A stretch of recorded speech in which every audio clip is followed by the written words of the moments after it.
You're everyone's problem. That's because every time you go up in the air, you're unsafe. I don't like you because you're dangerous. That's right. Nice.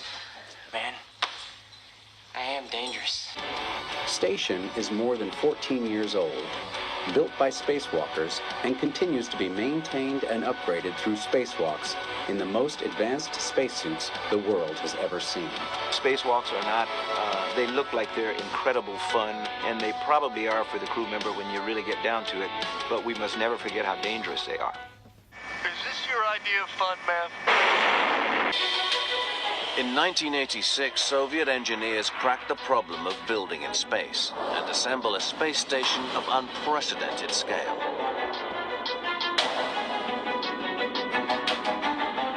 But a structure as big as the International Space Station presents a new challenge.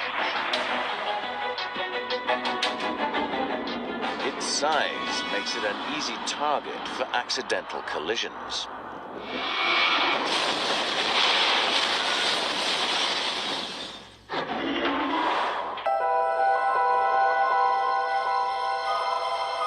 Today, the crew of the International Space Station live with the constant threat of being hit by a flying object. Over 100,000 pieces of discarded rockets and satellites litter the space station's path. This is a real-time image of the deadly orbiting space junk. NASA used radar to track the largest pieces of wreckage and steer the station out of harm's way. But the greatest threat comes from debris that's too small to see. Something as minute as a grain of sand traveling at orbital speed would have enough momentum to rupture the station's hull,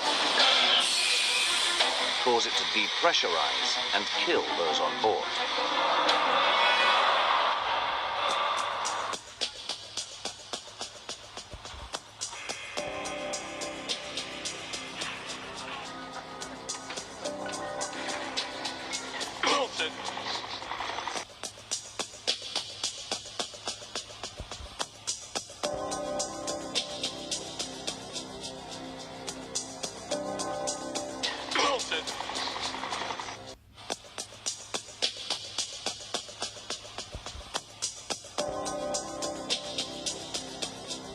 Never forget how dangerous they are. I felt something that was not unexpected. I felt cold water on the back of my head, and that surprised me.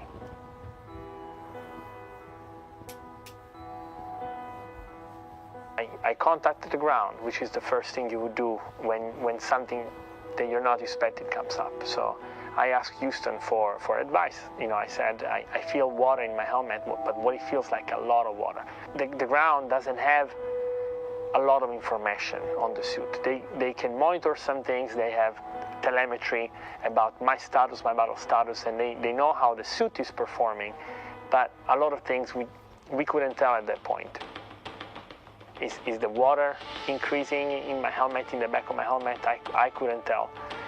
The ground couldn't tell. They were trying to come up with what could be the possible problem and the solution. Finally came the decision from the ground to take the safest option, which is we're going to terminate this EVA.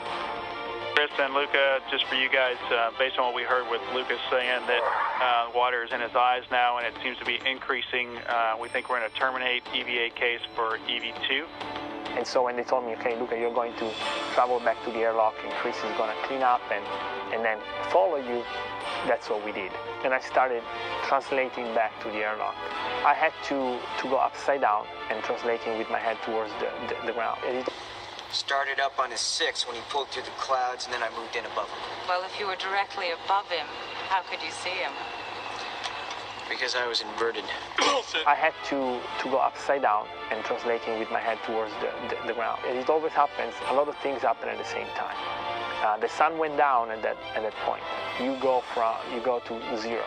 Darkness, no visibility, and cold.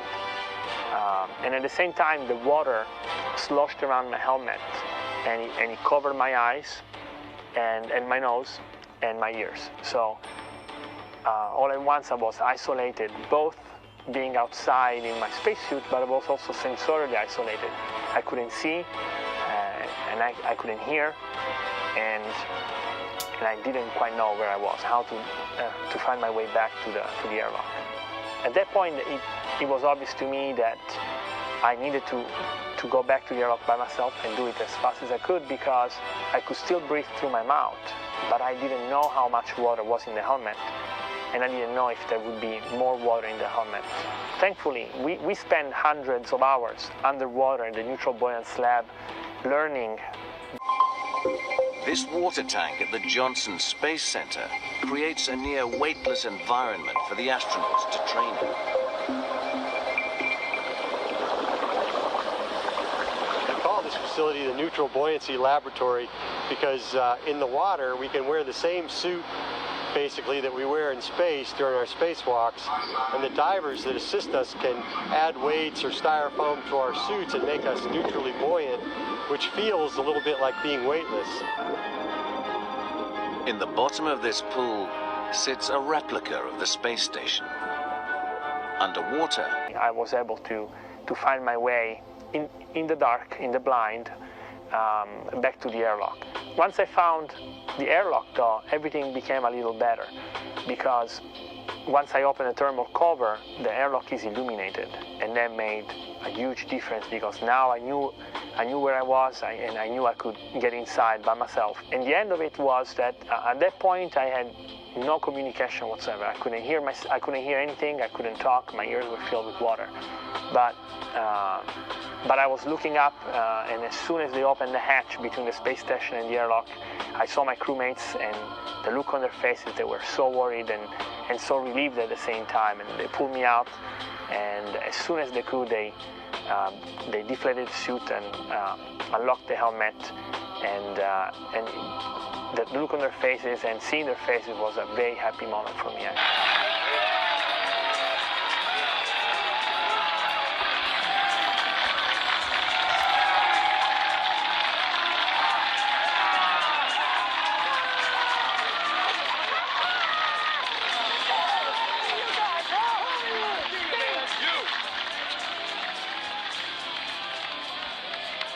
You are still dangerous. You can be my wingman anytime. Bullshit. You can be mine. And so happy that they were all around me. Today, the International Space Station is being used as a proving ground to conduct the research and test the technologies that will take humans beyond low Earth orbit and deeper into the solar system than ever before. To conduct the research and test the technologies that will take humans beyond low Earth orbit and deeper into the solar system than ever before.